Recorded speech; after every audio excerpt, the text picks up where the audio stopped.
working to connect a region of over 600 cultural bridges between our lands.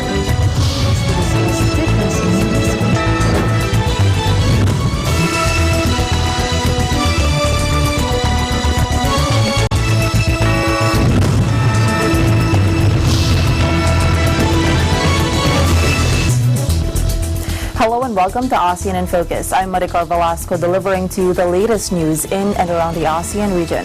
On today's headlines, 7 people were confirmed dead, 81 injured, while 24 others are still missing in the magnitude 6.1 earthquake that jolted parts of Luzon on Monday. A railway reconnecting Cambodia and Thailand was officially inaugurated on Monday in a bid to slash travel times and boost trade between the Southeast Asian neighbors. Thousands of people in northern Myanmar took to the streets on Monday to protest against the proposed reinstatement of a Chinese-backed mega dam that they say will cause huge environmental damage and bring little benefit to the country.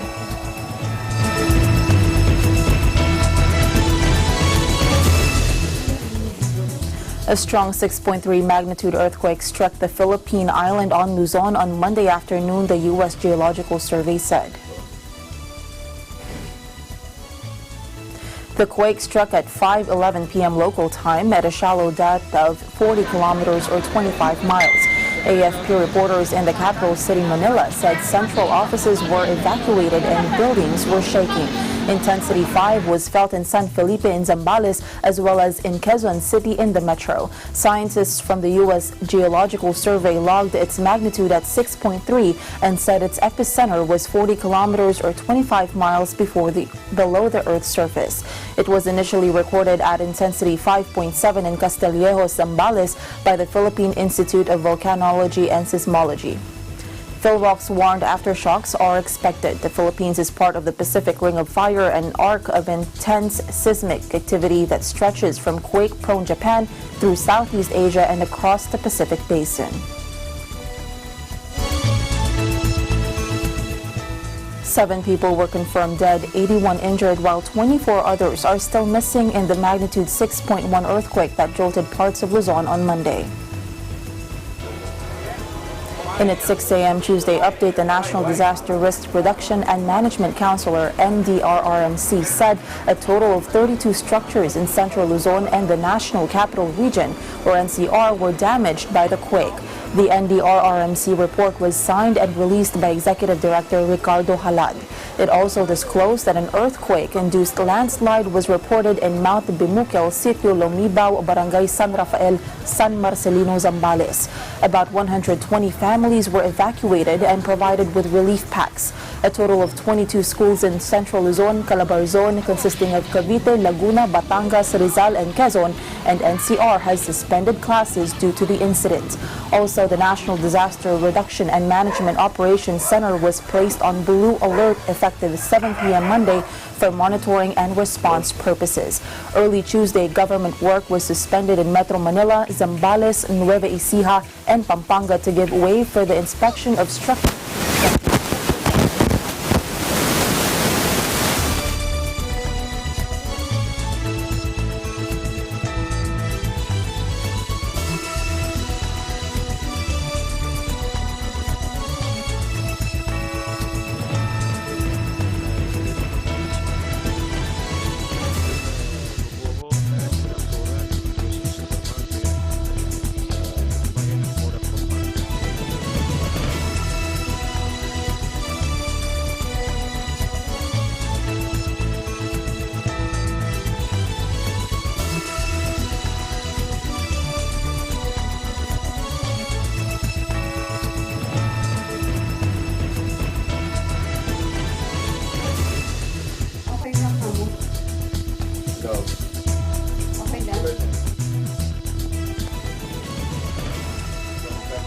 Meanwhile, the Department of National Defense directed the Office of Civil Defense and the Armed Forces of the Philippines to assist in the assessment and relief operations of areas affected by the earthquake. In response, the AFP said its Joint Task Force National Capital Region has alerted 2 platoons of its disaster response task units for any untoward incident. AFP spokesperson Marine Brig General Edgar Arevalo said in a message to the Philippine News Agency, in Metro Manila, JTF-NCR alerted 2 platoons of DRTU with complete equipment. The AFP has disaster response task groups that are pre-organized and pre-tasked for possible deployment in any eventualities of disaster. Arevalo also said the AFP will continue its training with civilian rescue groups and ongoing procurement of equipment to further enhance its disaster response readiness. The AFP spokesperson stressed that included in their trainings are those had with other armed forces in the region to ensure interoperability and readiness. In line with this, Arevalo said that the Tarlac-based Northern Luzon Command, led by Lieutenant General Emmanuel Salamat, has already deployed a composite team of disaster rescue groups of 67 personnel, consisting of 7 officers and 60 enlisted personnel to help in the ongoing search and rescue operations in the collapsed Chuzon supermarket in Porac, Pampanga. Salamat has also instructed all NOLCOM disaster response rescue units to be on standby for rescue operations, according to the AFP spokesperson.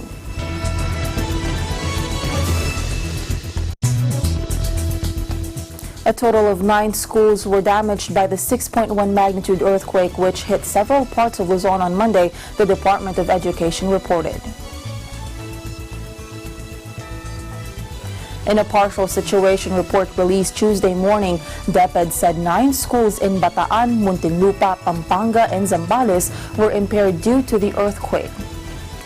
These are Laucan National High School in Bataan, Mabalacat Elementary School in Mabalacat City, Malusak Elementary School in Pampanga, Pio Elementary School in Pampanga, Camyas High School in Pampanga, Subic Central Elementary School in Olongapo City, San Nicolas Integrated School in San Fernando City, Sindalan Elementary School in San Fernando City, and Kupang Senior High School in Muntinlupa City.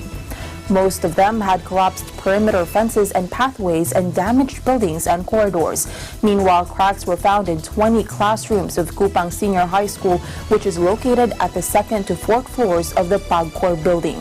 The DepEd released a memorandum for the thorough and immediate inspection of schools and office buildings and facilities. DepEd Undersecretary Nepomuceno Malaluan said classes are suspended today in all National Capital Region public schools. He said the school year 2018 to 2019 already ended on April 5. However, there are still some school activities ongoing, so they have instructed the NCR Regional Director to suspend these for today.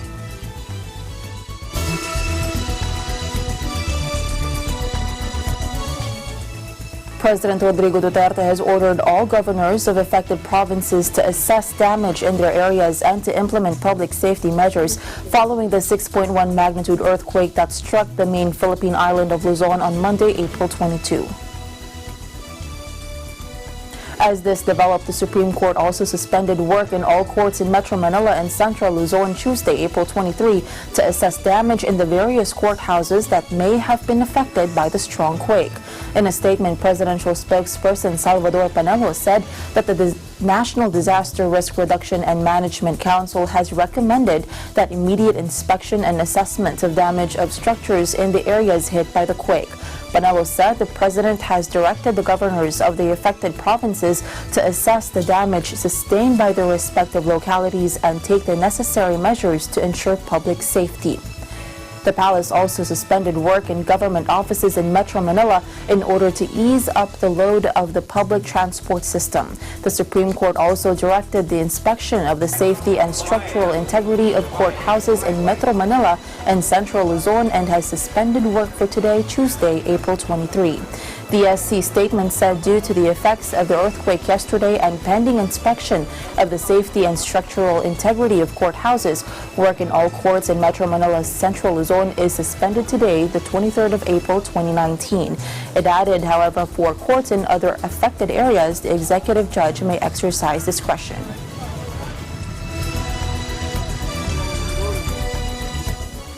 Several flights to and from Clark International Airport on Tuesday, April 23 were cancelled after the airport sustained damage following the 6.1 magnitude quake that struck Luzon on Monday afternoon.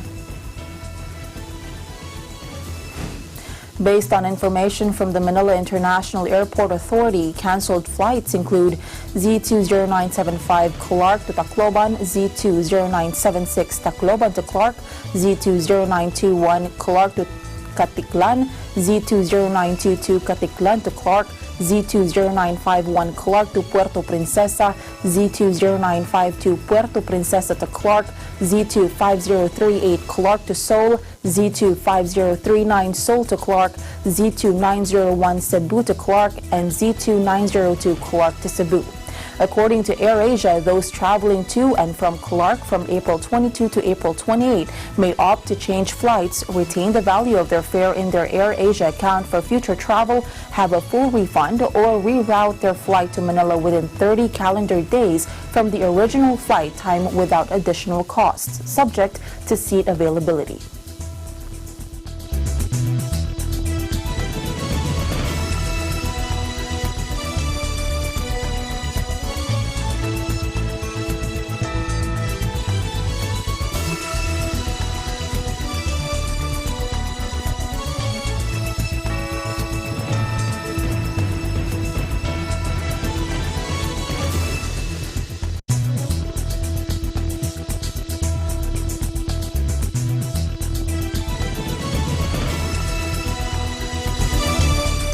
Breaking news, another strong quake hit the Philippines, this time in eastern Samar on Tuesday afternoon with a recorded magnitude of 6.2 according to the Philippine Institute of Volcanology and Seismology.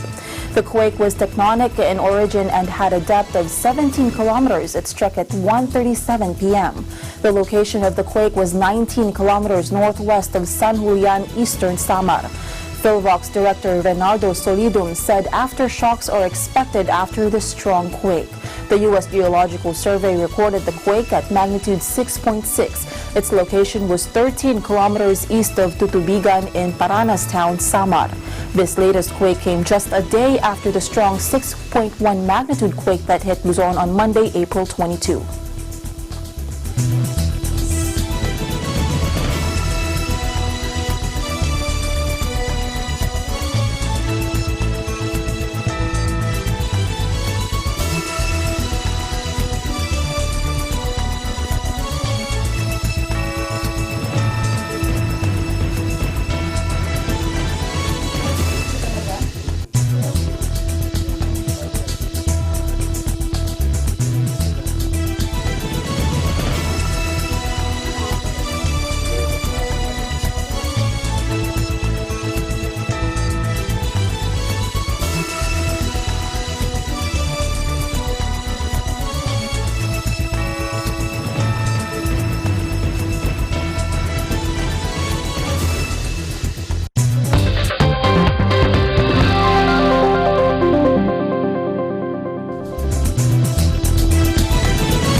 Gorgeous white sandy beaches that stay cool to touch even on the hottest summer days, blue-green ocean waves, and the warm ocean breeze.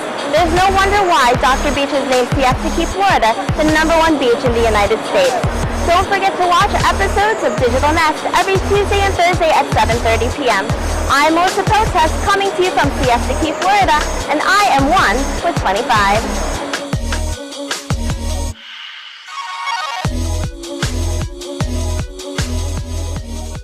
Landmarks, Linggo, alas 6 hanggang alas 7 ng gabi. The Cine Bata Video Festival is calling for submission of entries. with this year's theme, United in Love. If you are a Filipino video content creator, show us your best work for a chance to represent the Philippines. Deadline of submission is on August 30, 2019. For inquiries, visit or contact the following.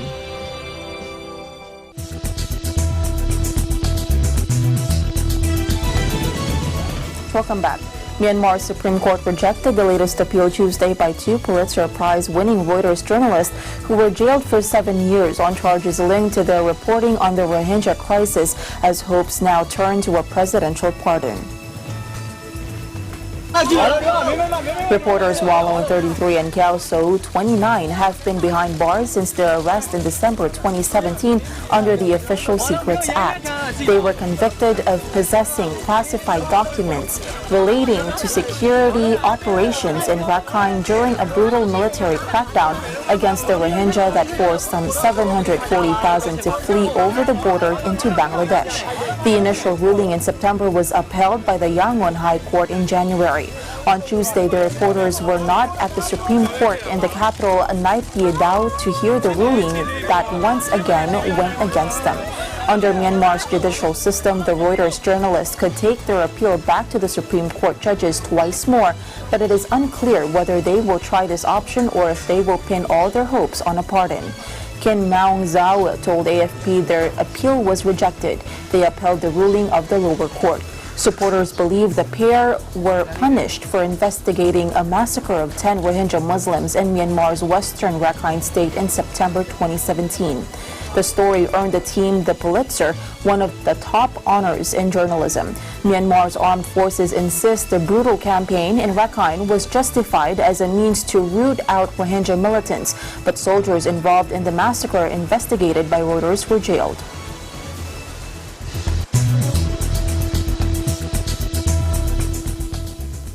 Trade and Industry Secretary Ramon Lopez has directed intensified price monitoring in Luzon areas hit by Monday's 6.1 magnitude earthquake. In a message to reporters, Lopez said he has given Department of Trade and Industry personnel in the National Capital Region and the regional offices until 11 a.m. Tuesday to submit the reports on damages and business disruptions to Undersecretary Zainada Maglaya. Maglaya heads the agency's Regional Operations Group, which has been tasked to oversee DTI's field operations in the provinces. The directive added that they should ask price monitoring teams to report price situations in groceries and supermarkets and public markets. Early Tuesday, Malacanang suspended work in government offices in the National Capital Region to lessen the load on public transportation system. Governors of quake-affected areas were also tasked to assess damages in their provinces and put in place measures to ensure the safety of their constituents.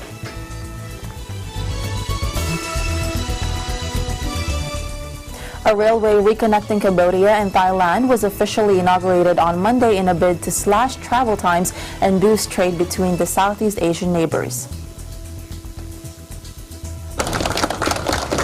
Cambodian Premier Hun Sen and his Thai counterpart Prai Chanocha witnessed the signing ceremony at a Thai border post before riding together to the Cambodian town of Poipet on a train donated by Thailand. The pair, with Prai dressed in a bright yellow shirt, stepped from the carriage in Poipet with their clasped hands held high to the cheers of waiting crowds waving flags of both countries. Hun Sen described their journey as historic and thanked Thailand for its efforts to reconnect the railway between Cambodia and Thailand. The railway would also better link his country to other Southeast Asian neighbors and boost economy and trade. Bilateral trade between Thailand and Cambodia currently stands at $6 billion. Cambodia last year reopened the final stretch of a 370-kilometer or 230-mile railway running from the capital of Phnom Penh to Thai border. The Asian Development Bank bankrolled the reconstruction of the link to the tune of $13 million. Much of Cambodia's railways, built by the French in colonial times, were damaged by the years of bitter conflict that engulfed the country during the Cold War era. The 48-kilometer, 30-mile section of track near Quake was destroyed in 1973, while the rest of the track to Phnom Penh had been suspended for over a decade due to its poor condition. The Southeast Asian country has more than 600 kilometers or 375 miles of track extending from its northern border with Thailand to the southern coast. ខ្ញុំនឹងគណៈប្រពៃរួមដំណើរទាំងអស់ពិតជាមានសេចក្តីរីករាយក្នុងការធ្វើដំណើររួមគ្នាជាប្រវត្តិសាស្ត្រនាពេលបន្តិចទៀតនេះជាមួយហើយបានសនីប្រយុទ្ធច័ន្ទចានាយករដ្ឋមន្ត្រីនាពេលជានៃប្រទេសថៃតាមខ្សែរថភ្លើងរវាងស្ថានីយ៍ក្លងលឹកនិងស្ថានីយ៍ប៉ោយប៉ែតតាមការសន្យានិងការព្រមទុករបស់យើងស្រីកិច្ចព្រមព្រៀងសហប្រតិបត្តិការរួមគ្នាលើការដឹកជញ្ជូនឆ្លងកាត់ព្រំដែនតាមផ្លូវដែកនិងការតភ្ជាប់ផ្លូវដែកកម្ពុជាថៃសាជាថ្មីក្រោយពីការកាត់ផ្តាច់កាលពីឆ្នាំ1974ដោយសារសង្គ្រាមគឺនៅកម្ពុជាពិតជានាំមកនៅកាលានុវត្តភាពសម្រាប់វិស័យដឹកជញ្ជូនតាមផ្លូវដែកដែលជាមជ្ឈមណ្ឌលពុះរួមចំណែកក្នុងការអភិវឌ្ឍសេដ្ឋកិច្ចជាតិរបស់ប្រទេសយើងទៅពីកម្ពុជាថៃជាពិសេសការតភ្ជាប់ទៅតំបន់អាស៊ាននិងមហាអនុតំបន់មេគង្គ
Events happen around us all the time, in our community, in our country, around the world.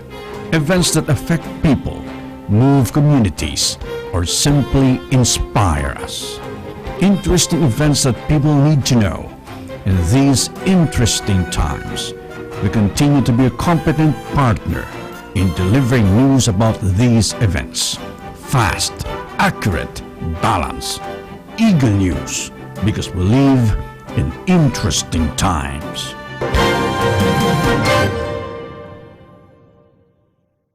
Landmarks, Linggo, alas 6 hanggang alas 7 ng gabi.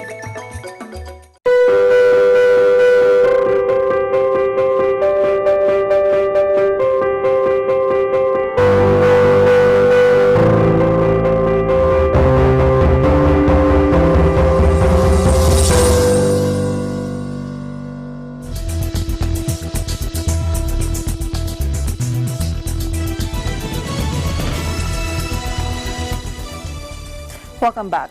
Thousands of people in northern Myanmar took to the streets on Monday to protest against a proposed reinstatement of a Chinese-backed megadam they say will cause huge environmental damage and bring little benefit to the country.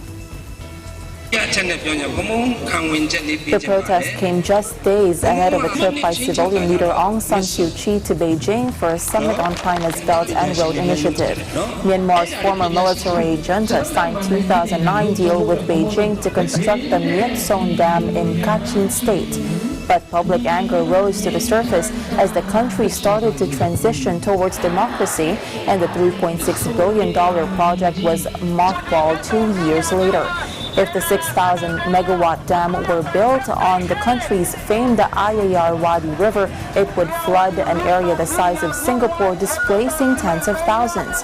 Now China is increasing pressure on its southern neighbor to revive the controversial project. On Monday, protesters marched through the Kachin town of Wai Mau, some 50 kilometers from the proposed site of the dam, brandishing banners reading "No Myat Song Dam" and calling for the river to flow freely forever.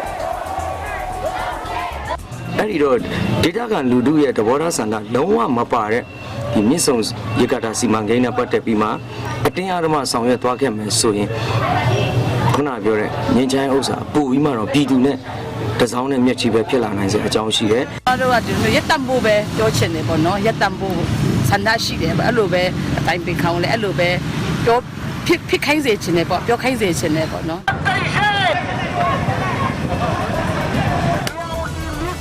Local police said 3,300 protesters had taken part. The proposed project has stoked widespread public anger and anti-Chinese sentiment across Myanmar. A Worldwide Fund for Nature 2018 report estimated that some 34 million people in Myanmar live in the Ayayar Wadi Basin, roughly two-thirds of the country's population. An environmental assessment commissioned by the Myanmar government 5 years ago strongly advised against the dam's construction, saying the move could alter the river flow on a wide scale. Suu Kyi was also an opponent of the dam before her party swept to power in 2015 elections. Now many are alarmed she might have flip-flopped on the issue after a speech in March when she called on people to think about the dam from a wider perspective. Myanmar is a vital piece of China's Belt and Road Initiative, the pet $1 trillion project of President Xi Jinping that includes maritime, rail and road projects in Asia, Africa and Europe. China says some 37 nations will be represented at the leader level of the April 25 to 27 summit in Beijing.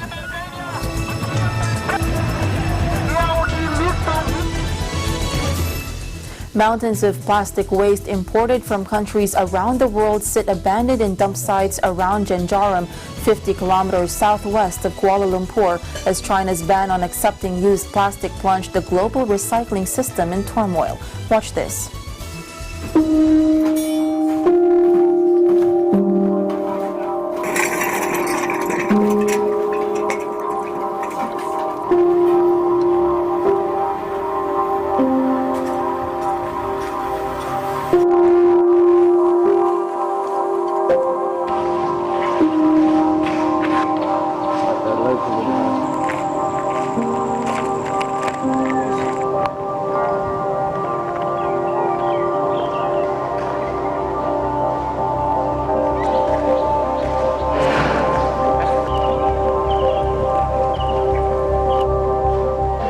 We found the factory, they just dump the non-recyclable plastic or the reject product, and then they burn in the backyard of this factory. So those toxic film actually already cause a lot of health problem to our residents.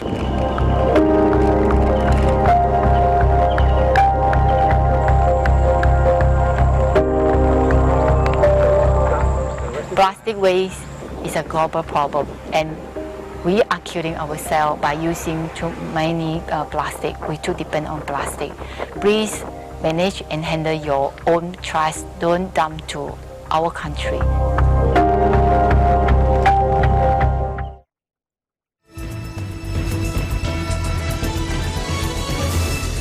And that is the latest news in the Southeast Asian nations. Stay updated about the ASEAN region. I'm Maricar Velasco and I am 1 with 25.